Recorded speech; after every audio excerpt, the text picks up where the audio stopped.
A moment where you think today's perfect and nothing could ruin it.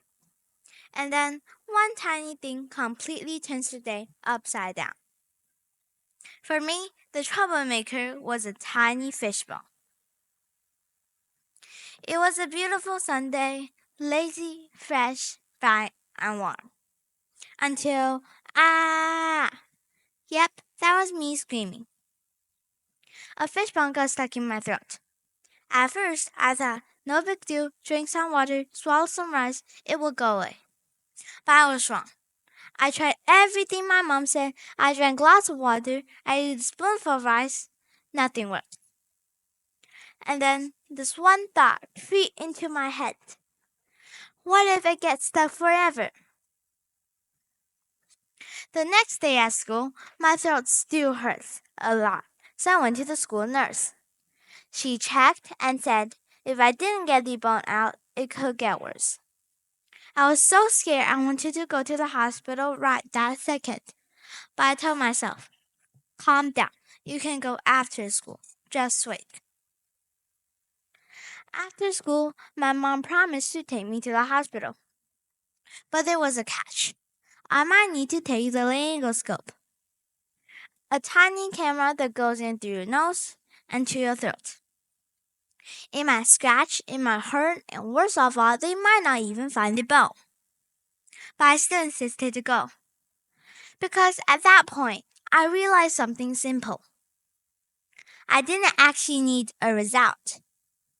I needed an answer. So I got the laryngoscope. A tube was in my throat for more than 10 minutes.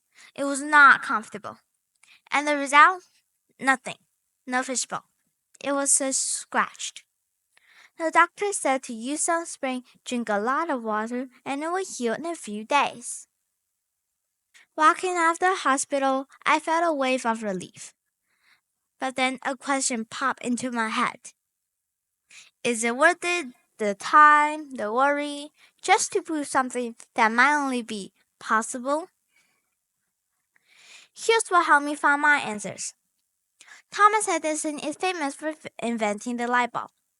But here's the part that matters to me the most. He wasn't just looking for the right material. He was brave enough to prove more than 10,000 materials that didn't work. That takes a different kind of courage to keep going. Not because you're getting closer to success every time, but because every failure is still telling you something true. Those 10,000 failures wasn't a waste of time. They were clarified, built step by step.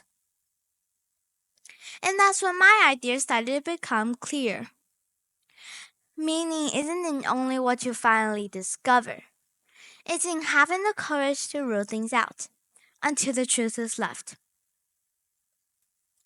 In my story, I also felt like I failed. I didn't find the bone. But was it really a failure? No. My trip to the hospital proved something important too. I proved that my throat was okay. I proved that danger I imagined isn't real. I turned from what if it's there into now no it's not. Scientists do this all the time. There's a famous study involving a dead salmon. Researchers put a dead salmon in an MRI machine and showed the pictures of people showing emotions. Incredibly, the salmon's brain lit up as if responding to the photos. Now, was the salmon really feeling emotions? Of course not. There was a mistake in their data. But here's the thing.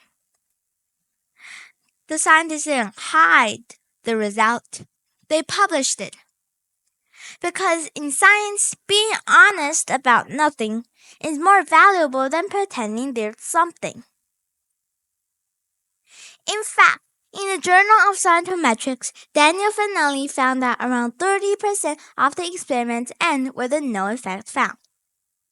No discovery, just nothing. But the scientists still published it. Because every nothing quietly moves everyone else forward. My hospital trip was my own no result. But that nothing did something important. It gave me certainty. It took away the fear that came from not knowing. And at that point, I understood it fully. Meaning isn't about what you finally find. It's about whether you're brave enough to prove. The dead salmon experiment showed us how science corrects itself. Edison's work showed us how persistence builds truth.